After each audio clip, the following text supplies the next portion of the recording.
Welcome to the Alcohol Reset, the podcast that helps you reset your habits, health, and relationship with alcohol without judgment or extremes. If you're looking to cut back, take a break, or just understand how drinking can affect your body and mind, you're in the right place. Each episode brings you science-backed insights on neuroscience, nutrition, and habit change to help you feel better, sleep deeper, and take control on your terms. I'm Mike Hardenbrook, best-selling author, neuroscience enthusiast, and habit change expert. I've helped thousands through my book and podcast to rethink their drinking, and now I'm here to help you do the same. Let's get started. Hey, welcome. Mike Hardenbrook here. Ever get to the end of just a completely chaotic day, and you think, man, you know what hit the spot right now?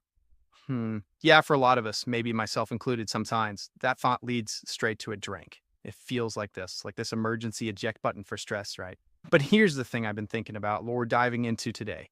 What if that habit, that seemingly harmless way to unwind, is actually, making it harder to handle the next stressful day? We're going to explore this kind of sneaky connection between alcohol and what we call emotional resilience. You know, that inner strength, that ability to bounce back when life throws you curveballs. Think of it like understanding how that regular drink might be subtly chipping away at your calm, your control. And the really interesting part, this isn't about beating like superhuman willpowers of extreme detox. It's more about getting the inside scoop on how your body and brain actually work. So you can build real, genuine emotional muscle. Okay. All right. So how exactly does that evening drink undermine our resilience? It's definitely more than just feeling grumpy from a hangover, although let's be honest, that doesn't how it matters. It really gets down to how alcohol messes with your body's natural stress management system. Imagine your stress response. It's kind of like a volume knob. Things get intense, volume goes up, then it should come back down naturally. Alcohol, when you first drink it, it acts like someone just slammed the mute button. It's a sedative, pure and simple. That first sip feels like hitting the brakes, right? It feels like relief. But here's the catch. It's a big one. Once that alcohol starts wearing off, that mute button springs back. And the volume often gets cranked way higher than it was before you even took that first sip. Your body gets this flood of cortisol, that main stress hormone. So you end up feeling more anxious, maybe more irritable, just generally more emotionally drained than before you pour the drink. Wow, and this sets up this really frustrating loop. You feel stressed as you drink to dial it down. Then the alcohol fades, stress spikes higher, and what do you reach for? Probably another drink. Over time, your brain starts wiring itself to think alcohol equals calm. And those natural, healthy ways we have of coping, they can start to wither away. It's like always using GPS. Your own sense of direction just gets weaker and weaker. The real kicker is the more you lean on alcohol to manage tough feelings, the harder it actually becomes to handle them without it. It's also pretty fascinating how alcohol plays with our emotions directly. Initially, yeah, it can feel like it's taking the edge off, buffering you from stuff you'd rather not feel right then. But to think about hitting pause on feelings, they don't just vanish. They tend to hang around and then come back later, often feeling much stronger, amplified. That might be why you snap at someone over something tiny the next morning, even after just a couple of drinks, or just feel generally off, moody, reactive. It's kind of try to hold a beach ball underwater, you know? Yeah, eventually it's going to pop back up, but probably with a lot more force. It goes even deeper into your brain chemistry. Alcohol messes with key chemicals that are vital for feeling balanced and calm. Think about serotonin, that's your natural mood booster, right? Makes you feel good. And GABA, that's like your brain's own natural tranquilizer, helps you stay calm. Well, alcohol actually depletes these crucial neurotransmitters. It uses them up. So if you're drinking regularly, even moderately, you're kind of draining your brain's supply of the very things that help you manage stress. What does that look like in daily life? Well, suddenly small problems feel like huge crises. You might struggle with sleep. We'll get to that. You might feel unmotivated, kind of emotionally flat. Or your reactions to stress just feel way out of proportion. It gets harder to just shrug things off, to bounce back, which, you guessed it, makes it super tempting to reach for another drink to find some temporary balance again. Okay, let's talk sleep, because this is huge for emotional resilience. Massive. We all know good sleep is crucial for, pretty much everything. And that absolutely includes handling your emotions effectively. Now, you might think a drink before bed helps you nod off faster. And yeah, it might initially. Sedative effect again. But the sneaky thing alcohol does is it tanks the quality of your sleep, especially later in the night. You wake up more often, maybe you don't even remember it, but your sleep is fragmented. You miss out on that deep, restorative REM sleep that your brain desperately needs. The result the next day, you feel foggy, much more reactive. Things just feel emotionally off. Even tiny stressors feel like climbing a mountain when you're sleep deprived. It's like trying to run a marathon on empty. And the final piece here is how alcohol often becomes this avoidance tactic. Instead of dealing with what's stressing you out, that tough conversations and looming deadline, whatever it is, you reach for a drink to temporarily numb the discomfort, just push your way for a bit. But those underlying issues, those feelings, they don't magically resolve themselves while you're buzzed. They usually just fester and often come back stronger later. It's like ignoring that dripping tact, right? Eventually, you've got fled. This creates that classic cycle. Feel bad, drink to cope, feel worse later because the problem's still there, and you got the after effects repeat. You're not really building skills to navigate the actual challenge. Okay, so that might sound a bit bleak how alcohol can chip away at us, but here's the really good news, the empowering part. You absolutely can build that resilience back up. It's like a muscle. And cutting back on alcohol, that's a huge lever you can pull. So what can you actually do? One simple thing to try is what I sometimes call an emotional check-in. Before you just automatically reach for that drink, pause. Just for a second.